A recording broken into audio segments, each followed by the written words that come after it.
ধরুন এরকম একটি টেবিল আপনাকে দিয়ে বলা হলো যে এই টেবিলের একটা একটা রো এর নিচে আর একটা করে রো ইনসার্ট করেন, যেমন এরকম।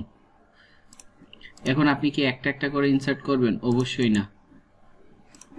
তাহলে কিভাবে করবেন ভিউয়ার্স, আমি এখানে একটা হেল্পার রো নিচ্ছি, এখানে 1 2 দিয়ে ঠিক এভাবে টেনে ধরবেন, টেবিলের লাস্ট পর্যন্ত আসবেন, আসার পর এই নাম্বারগুলো আবার কপি করবেন, কপি করে আবার নিচে দিয়ে দিবেন। নিচে দেওয়ার পর এই যে হেল্পার টুলটা, হেল্পার যে রোটা সেলটা, এই সেলটা সিলেক্ট করে চলে যাবেন ডেটা মেনুতে।